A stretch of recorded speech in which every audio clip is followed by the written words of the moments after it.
Top Rajasthan news में आपका स्वागत है। मैं कृष्णा सिंह और आपको बता दूं कि आज जो है मैं सदुल्लापुर सातन पंचायत में पहुंच चुका हूं। चूँकि चुनावी दौर है और नवंबर का महीना में बिहार सरकार यानी कि बिहार विधानसभा का सत्र समाप्त होगा और इसी क्रम में लोग जो हैं सभी पार्टियां अपने अपने विचार जो है अपने अपने एरिया में लेके घूम रहे हैं, कह रहे हैं, लोग को लुभा रहे हैं। तो इसी क्रम में आज जो है 20 तारीख है, चूँकि आज प्रधानमंत्री का कार्यक्रम भी अब सिवान में होने जा रहा है और किस तरह से वहाँ सरकारी बसों का दुरुपयोग किया गया है, किस तरह से लोग वहाँ पहुँच रहे हैं और ज़बरदस्ती बुलाया जा रहा है, क्या हो रहा है, इन सारे चीज़ों से मैं बात करूँगा। हमारे साथ बात करने के लिए सदुल्लापुर सातन पंचायत के सरपंच गोपाल बाबू हमारे बीच मौजूद हैं। मैं उनसे बात कर अवगत कराऊंगा कि क्या ये सरकार जो है सिर्फ लोग को 5 किलो अनाज देकर गुमराह कर रही है या फिर सरकार जो है विकास का काम कर रही है। आइए हम बात करते हैं। तो मुख्यमंत्री सड़क योजना या फिर प्रधानमंत्री सड़क योजना से जोड़ा जाता है, लेकिन बाकी जो विकास का काम है वो विकास दिख नहीं रहा है, तो क्या कहेंगे? देखिए, हाजीपुर के विकास जान रहे हैं भली भांति कि इतना दिन से मतलब करीब करीब पंचमा या छठा मर्तबे हो गया आपका बीजेपी के ही यहाँ से विधायक है। तो हाजीपुर के विधायक जो है आपको उनको विकास से कोई लेना देना नहीं है, उनको विकास से कोई लेना देना नहीं है। आप देखते हैं कि अभी बारिश का समय आया है, सारे के सारे हमको लगता है कि शहर में अगर ये 1 घंटा पानी हो जाए तो शहर में नाव चलने की परिस्थिति बन जाती है। ये है विकास का एजेंडा। और आप देख रहे होंगे अगर सत्ता में परिवर्तन हुआ, सत्ता में परिवर्तन हुई, बीजेपी के अगर सरकार यहां से जाएगा तो पता चलेगा कि जो बीजेपी के जो भी विधायक है, एमपी है, एमएलए है, जो मंत्री है, उनकी संपत्ति की अगर जांच की जाएगी एक भी आपको बाहर नहीं दिखाई देंगे, सब के सब जेल के अंदर होंगे, जेल के सलाखे के अंदर होंगे। आप देख लीजिएगा ये परिस्थिति है। हाजीपुर में विकास बिल्कुल नग्न है, विकास के नाम पर जीरो है। चुनाव नजदीक है, आप जनता को क्या कहना चाहेंगे? हम जनता से कहना चाहेंगे कि जात पात से ऊपर उठ करके, मजहब धर्म से ऊपर उठ करके जो वास्तविक में लगे कि यह पार्टी हमारे लिए विकास के कार्य कर सकते हैं, उनको वो वोट करे। और बाकी जो हमारे देश के जो 5 किलो राशन के नाम पर आज तक के जो लाइन में लगाए हैं, जो हमें ठगी करने का काम किए हैं, इसको उखाड़ फेंकना है बीजेपी को यहाँ से। पब्लिक पावर न्यूज से, टॉप राजस्थान न्यूज से बात करने के लिए आपका बहुत बहुत धन्यवाद। समस्याएं झेल रहे हैं दलित समाज, आज रोड पर रहने के लिए मजबूर है, रोड के किनारे बसने के लिए मजबूर है, पोखर के किनारे बसने के लिए मजबूर है। तो बताइए कि इसका जिम्मेवार कौन? जब दलितों के साथ इतना सारी समस्याएं हैं और ये दलित के नेता कहते हैं कि इतना मजबूत दलित के नेता है, इतना मजबूत दलित के पार्टी है, और सारी समस्याएं दलितों पर आज झेला जा रहा है। जब हमारे देश के प्रधानमंत्री, राष्ट्रपति, वो भी जब जाते हैं मंदिर में तो मंदिर धुलाया जाता है। जब जीतन राम मांझी जब मंदिर में गए हैं, मंदिर धुलाया गया। अब बताइए कि क्या बच क्या गया? इन लोग के शर्म के मारे डूब मरना चाहिए कि दलित के नेता कहने पर इन लोग के जो इतने अपने आप को दलित के नेता कहते हैं, इनको तो इस्तीफा दे देना चाहिए इन लोगों को। बिहार में 243 सीट है और पिछले दिनों आरा की रैली में माननीय चिराग पासवान जी ने कहा कि हम जो है सो 243 सीट पर अपना उम्मीदवार खड़ा करेंगे। तो ये तो केंद्र में मंत्री हैं, तब भी इनको संतुष्टि नहीं है, क्या कहेंगे आप? देखिए, बिहार में 243 सीटों पर चुनाव लड़ने का जो इनका ये है, इनका सिर्फ ये है कि हमको 50 गो सीट जो है एनडीए गठबंधन दे दे और हम अपना सीट लेकर के ये हो जाए। इनको अगर 50 गो सीट मिलेगा तो हम आपको बता देते हैं कि जितने भी जो मतलब ऐसे कहने में भी थोड़ा अच्छा नहीं लग रहा है, लेकिन सवर्ण समाज के होंगे, जो सामंती सोच विचारधारा के लोग होंगे, जो इनको माल अटैची से पहुंचाने वाले होंगे, उसमें से कम 40 लोगों को, ऐसे लोगों को टिकट मिलेगा। और 5 की अगर टिकट मिलेगा तो इनका मतलब भगना होगा, बहनोई होगा, साला होगा, इस तरह के लोगों का इनका अपना रिश्तेदार के ही टिकट देंगे। जो शुरू से रामविलास जी के समय से लेकर के आज तक के जो झंडा ढोने का काम किया है पार्टी के, उसको ही कभी ने टिकट नहीं देंगे और कभी नेता नहीं बनाएंगे, जैसा कि मेरा मानना है। और एक चीज हकीकत आपको दिखाई दे रहा है, अभी अभी आपने देखा होगा कि SC/ST आयोग से जब अपना अपना एक नेता को चुन के भेजना था, जिसका मंत्री दर्जा के सारी सुविधाएं उनको प्राप्त होता, तो उसमें भी इन्होंने अपना बहनोई मृणाल के भेजे। क्या इनको कोई, इनके पार्टी के अंदर कोई और दलित नेता नहीं था?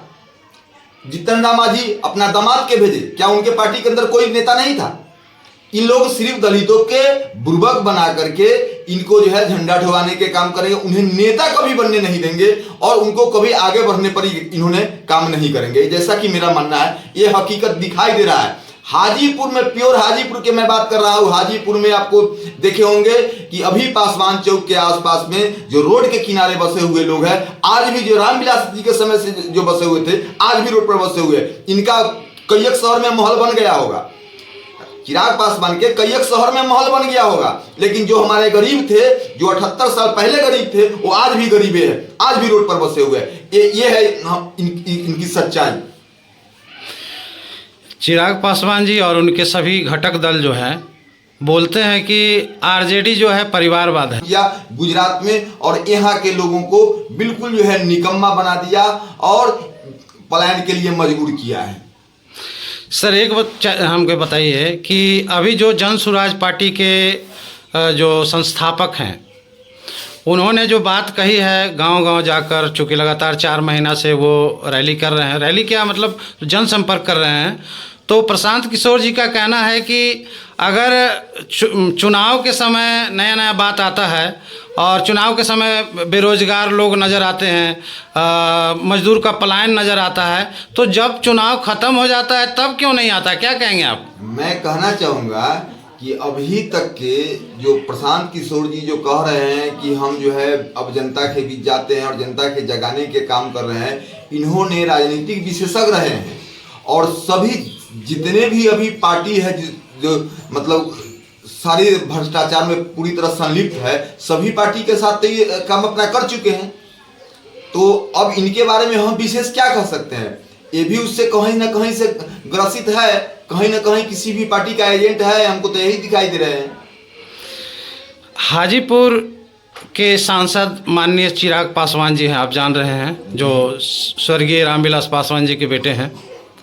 उनका सम्मान चूँकि पिताजी के नहीं रहने के बाद हाजीपुर की जनता ने उन्हें पूर्ण बहुमत देकर जिताया और उम्मीद रखा कि आने वाले दिनों में हाजीपुर का विकास होगा। क्या आपको लग रहा है कि विकास किस दिशा की ओर जा रही है? देखिए, पूरे बिहार में हाजीपुर, वैशाली जिला में सबसे ज़्यादा दलितों का संख्या वैशाली जिला में है और आपको भली भांति यह बात को जानकारी होगी कि 1977 से हमारे हाजीपुर के जनता ने अपना रामविलास पासवान को आदरणीय नेता माना और इनको ग्रिज बुक में नाम भी दर्ज कराने का काम किया हाजीपुर के जनता। लेकिन कहीं ना कहीं इनके मन में भी भेद था कि अगर यहाँ अंबेडकर छात्रावास बनाया जाएगा और अंबेडकर छात्रावास बना देंगे तो यहाँ हजारों बच्चा पढ़ेंगे और कोई ना कोई मुद्दा लेकर के आंदोलन करेंगे। जब आंदोलन से ही नेता पैदा होते हैं, तो आंदोलन होगा तो नेता पैदा होगा, तो फिर इनका चिराग के मौका नहीं मिलेगा। हमें लगता है कि इसी मंशा के कारण वैशाली जिला में एक अंबेडकर छात्रावास हमारे आदरणीय नेता द्वारा नहीं बनवाया गया। और अभी भी जो चिराग पासवान जो है, ये भी आपको बताते हैं कि ये भी इस पर कभी कोई पहल नहीं करेंगे, एक शब्द नहीं बोलेंगे।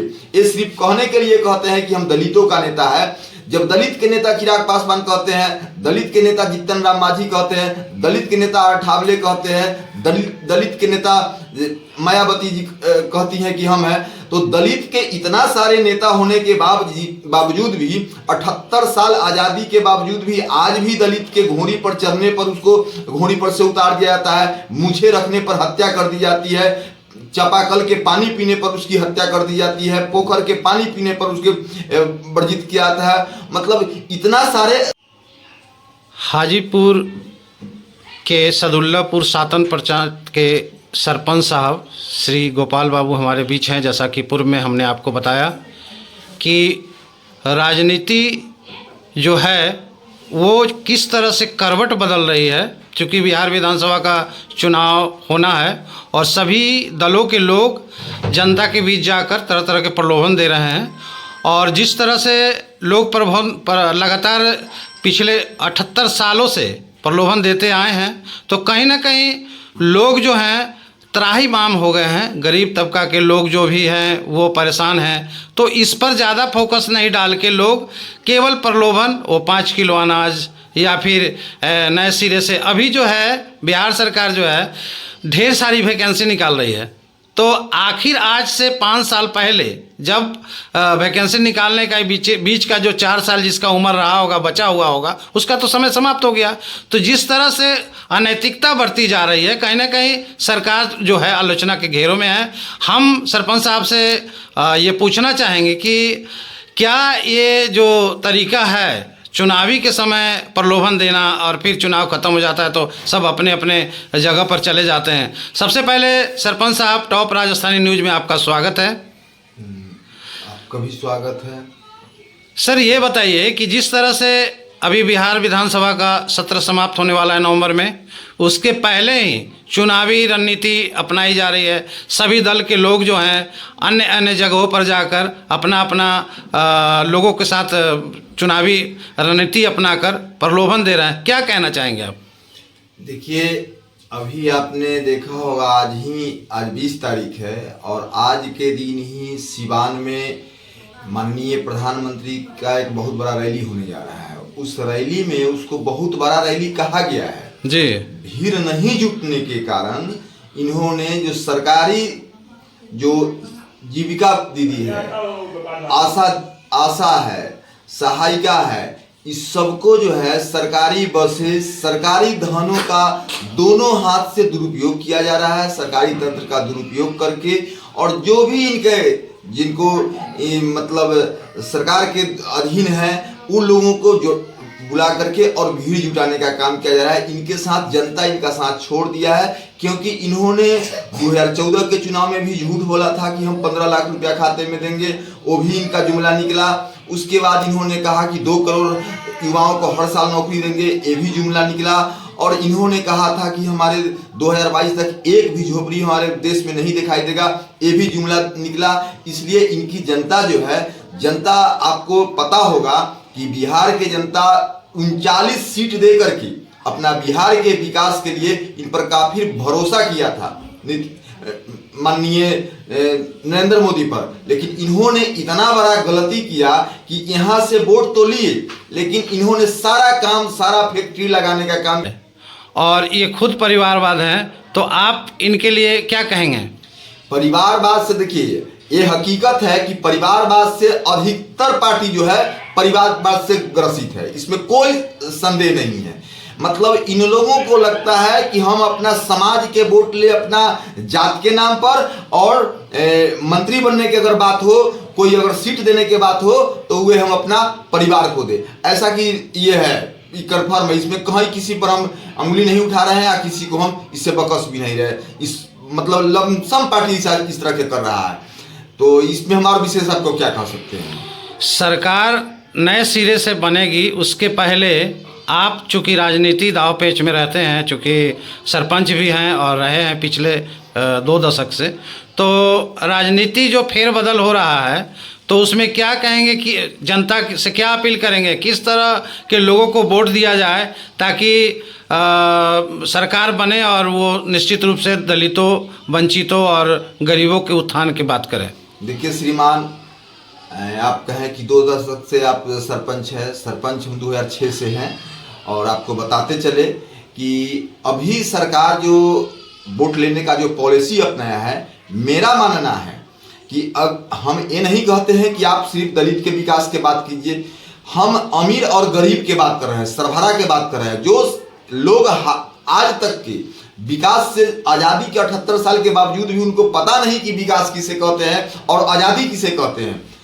आर्थिक आज़ादी, आर्थिक रूप से आज भी हमारे देश गुलाम है, हम जैसा कि मानते हैं। तो आर्थिक रूप से आज़ादी के लिए अभी तक चुनाव के दौरान हर पार्टी के अपना एक मुद्दा होना चाहिए, और मुद्दा से मेरा कहना है कि जो भी पार्टी है वो चुनावी घोषणा करे कि चुनाव में जो है हम यह जीत कराएंगे तो यह अमुक अमुक काम करेंगे, और वह अपना वादा से मुकरे तो उसकी सदस्यता को समाप्त की जाए, उसकी पार्टी को जो है मान्यता रद्द की जाए, जैसा कि मेरा कहना है। अमीर गरीब के जो बीच जो अंतर है उसके लिए क्या कहेंगे? हम इसके लिए कहना चाहेंगे कि एक तरफ अमीरी के जो है ये आकाश है और दूसरी तरफ गरीबी के पताल है। इसको समाप्त करने के लिए अभी तक के हमारे देश में किसी पार्टी में ये दम नहीं है कि मुद्दा उठा सके, और हम चैलेंज देते हैं कि यह मुद्दा उठा करके देखिए, अगर दम है तो निश्चित रूप से गरीबों का हमारे देश से पूरी तरह भ्रष्टाचार समाप्त होगी और गरीबी समाप्त होगी। मेरा कहना है कि जब देश में अमीरी रेखा लागू हो, गरीबी रेखा जब लागू हुआ तो अमीरी रेखा भी लागू हो, और गरीबी और अमीरी के बीच 10 गुना से अधिक के अंतराल ना हो। संपत्ति के संचय करने का अधिकार किसी का ना हो, संपत्ति के संचय पर पूरी तरह विराम लगे। अभी जो है हाजीपुर में पिछले 5 या 10 बार से बीजेपी का माने गढ़ है बना हुआ है जी। उसके बावजूद भी हाजीपुर का विकास नगण्य है। आप देखेंगे शहरों का से लेकर गांव तक